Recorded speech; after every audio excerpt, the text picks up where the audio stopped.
complete. Say that again. Stand up. It's a fragment put into the movie. Good. It doesn't tell you who, what. The birthday party will be a lot of fun. I got mixed reviews on that one. If you think, stop. If you think it was a sentence, raise your hand. All right. If you think it's a fragment, raise your hand. Why do you think it's a fragment? Stand up. He didn't say or what. The birthday party will be a lot of fun. The birthday party is the what? What's going to be a lot of fun? The birthday party. What's the birthday party doing? It's going to be a lot of fun. It's going. Alright. When I graduate from high school, incomplete. Y'all did pretty good on that. Good job. So that should help. Alright, so today we're going to add, we talked about dependent and independent clauses yesterday, and today we're going to go talk about the types of sentences. There are 4 different types of sentences. We got simple sentence, compound sentence, complex sentence, and compound complex. So,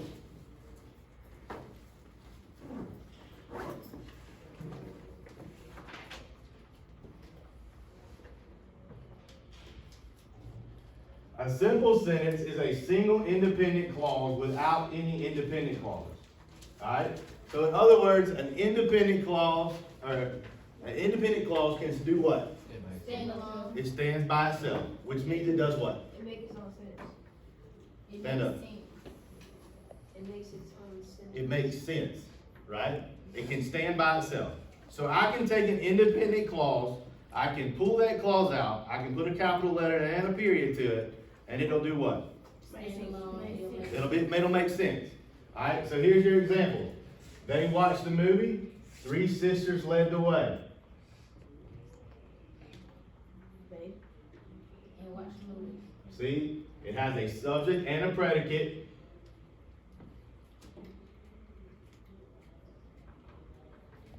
And 3 sisters led the way. These are simple sentences because they contain a subject and a predicate to form a single complete thought. That's what you have to understand. It's got to form a complete thought. So remember when we did the PowerPoint, what was it? Monday or Tuesday when we did Judge Jody? Tuesday. And the third final rule was what? Make sure it has to make sense. It has to make sense. So in order for it to be a sentence, it has to make sense. Alright, so here's some more examples.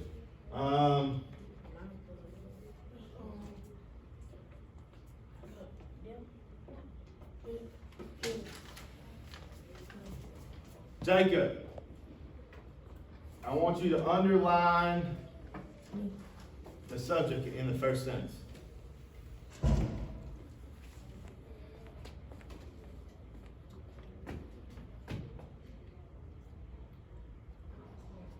Alright, you're good, but you gotta remember that's a what? What do you see right there? And, so that's gonna make that a what type of subject? Make it up. What's it called when it's more than one? A compound subject. So you need to underline my brother and my sister, all of that together. Good job. All right. Circle the predicate.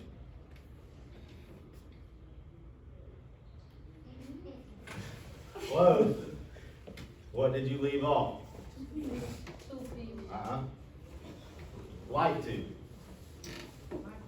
To is that helping verb that helps like out to make it an action. Okay? To is a helping verb. It's a linking verb. It helps it make sense. It has to go together. That was a tough one. I wanted to see what you can do. Like to fish. Do you like to fish? You've never done it. Okay. So these are people that like to fish. That's one of the things they do. All right, my neighbor's mischievous cat lost its collar.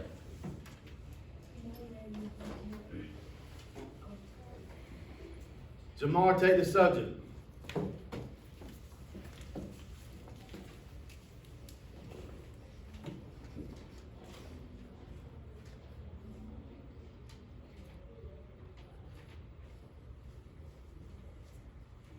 What's the predicate? Good job. Lost its collar. LJ. Take the third one.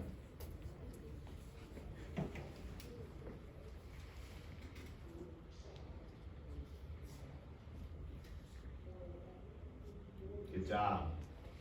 Let's check and see if he's right. You got your compound subject, and likes to fish is your predicate. You got your subject. Now, why is that not a compound subject? Because it don't got. Dayan? Because it don't have a conjunction. It doesn't have a conjunction, but what else? It You know, sir?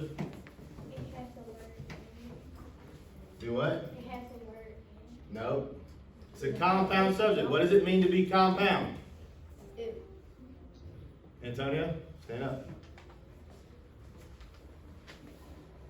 Eat them together, they make more sense. No. Shy. It's compared to things. It's not comparing, but there are two things in it. My neighbor's mischievous cat is not more than one thing, right? It's just one thing. It's just one cat, right? If she said my neighbor's mischievous cat and dog, then we would have a compound subject. But since we only have one, mischievous is only the word describing the cat. So that's your subject. The predicate is lost its collar. All right, the local market and bank are closed. What do we got? Compound subject. And just predicated. Good job.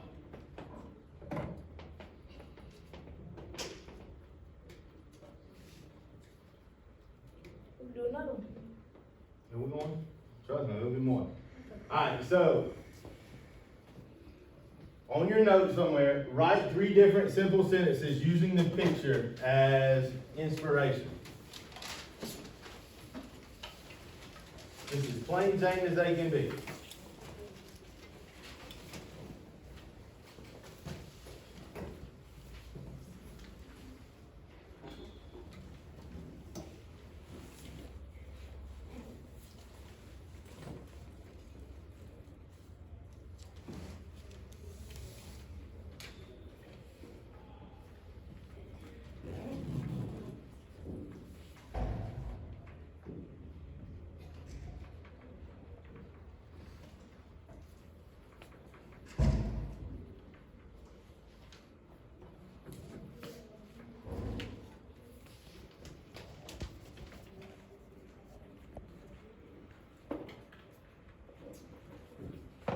Alright, got it? Because that's, they don't have to be in depth. You just kind of got to look at the picture, write 3 sentences. What'd you write? I watched fish. I watched this. That's pretty good. Pretty plain Jane right there. Anybody else want to share one? Alright, we're moving. Oh, we already did that. We're not doing that one again. Alright, here you go. Here's the new thing. A compound sentence is a sentence with multiple independent or no dependent clauses. Compound sentences are held together by a conjunction or a semicolon. Alright? Yes, you gotta write that definition down. A compound sentence is a sentence with multiple independent clauses and no dependent clauses. Compound sentences are held together by a conjunction or a semicolon. So what does that mean? It has to have something to connect them. Alright, remember we learned that independent clauses are what? It can stand by the. It can stand by, independent means by itself. Dependent against the guy. Dependent. So a compound sentence is what? No, it is multiple independent clauses with no dependent clauses, and compound sentences are held together by conjunction. So they don't have any dependent clauses in it. And you have a conjunction or a semicolon holding them together. Alright, so your example is, they watched a movie. Right?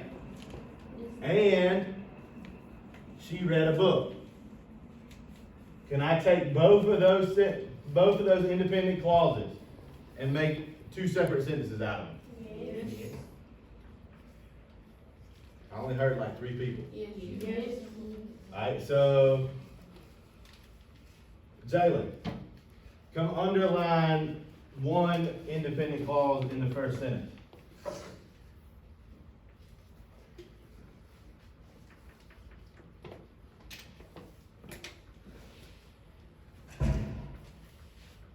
Okay. Terry, you should come underline what you think the other independent clause in that sentence is. You can hand it to her once you walk by.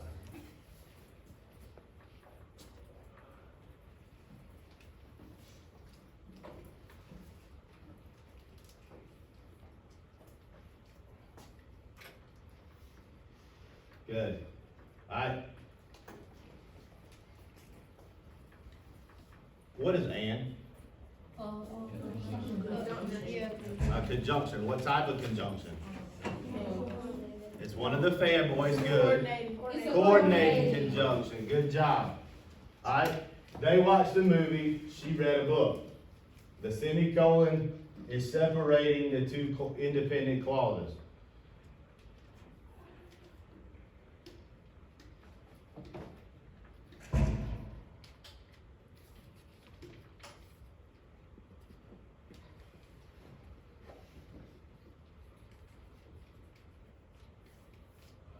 Alright, so here's some more. She went to the bank and she deposited cash.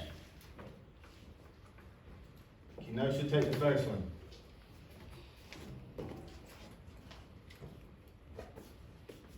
Underline both independent clauses.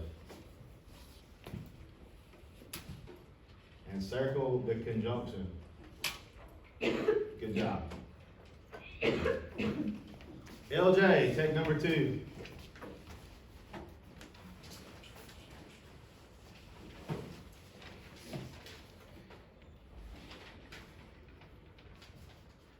Good job. Let's look at this for a minute, LJ. I tricked you.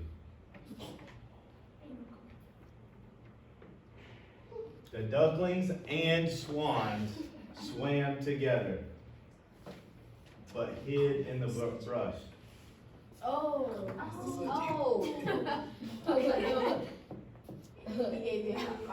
Here, you want me to help you?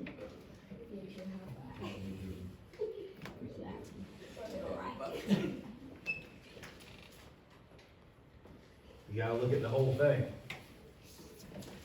You got it if you come look at it, but you didn't look at the whole sentence.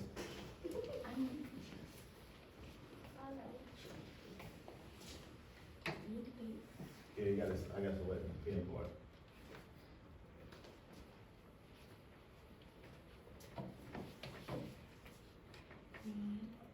Hold on.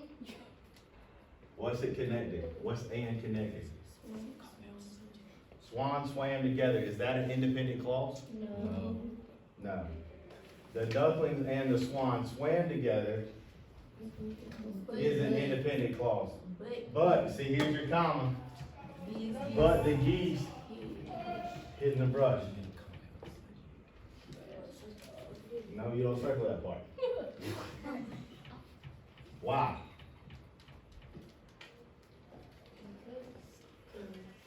Because this is a what type of subject?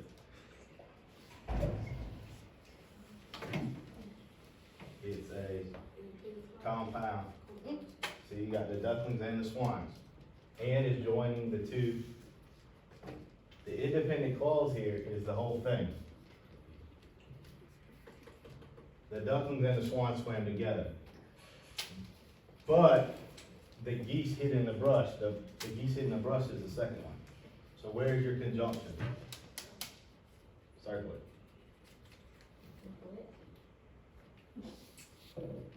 You see it? You gotta look for the whole thing. Remember I told you, just because you see the word and does not always signal it's a compound sentence. Remember, and could be can join two subjects together. What's our clue?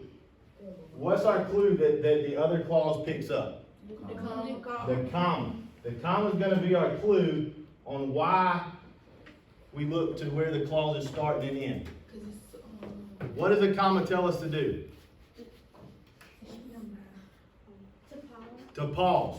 So if you look for the comma, it's telling you to stop, take a short break. So when you see a comma, you should look for your clauses there.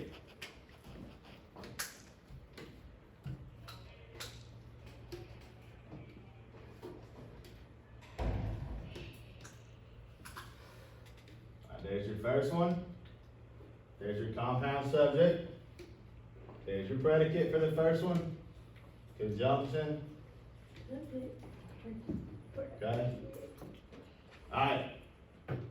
The ghost frightened the boy and ran away in tears. And he ran away in tears. Alright, so who have I called on? Jarrell.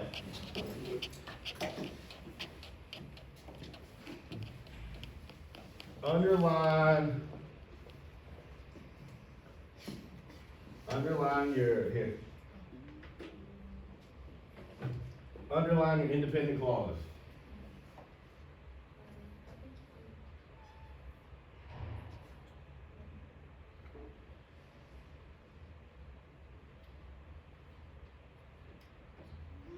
Alright, now circle your conjunction.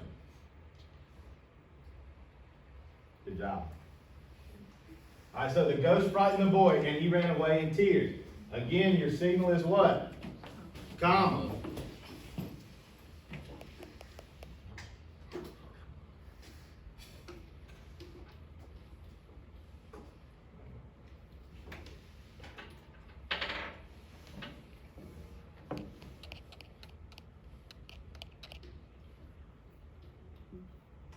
Alright, these are compound sentences because they contain multiple independent clauses and no dependent clauses. Remember, compounds can contain what? What two type of clause? What clause is only in a compound sentence?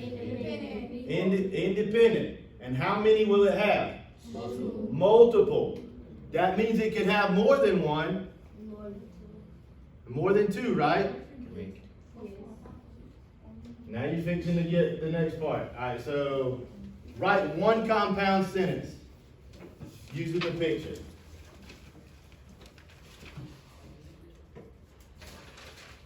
I'm going to come around and check them.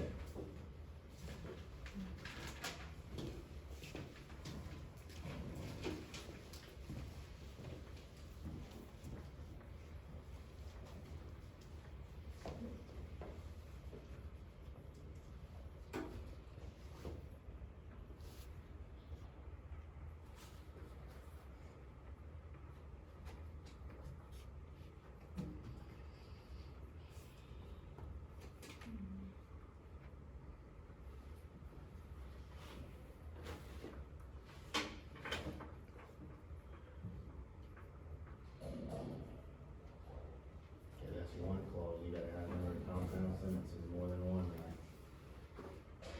You got one, so you can always put a comma in conjunction and not the other clause after it, to make that a compound sentence.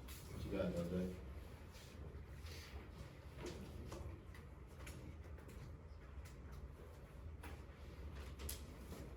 Okay.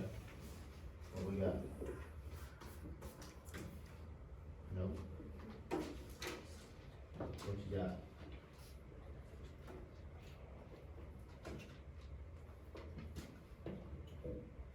Good.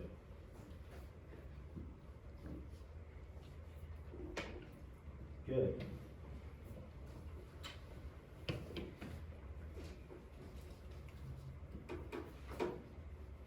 That's a compound subject, not a compound sentence. Remember, a sentence is what you gotta have two what? Independent clauses.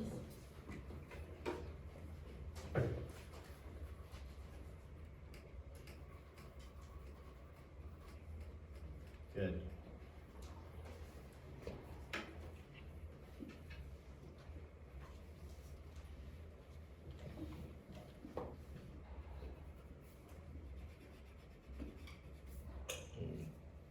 I played it. What did you play?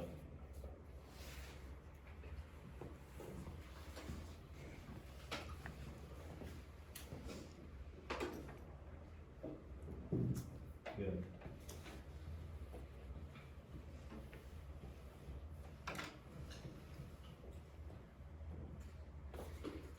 Good.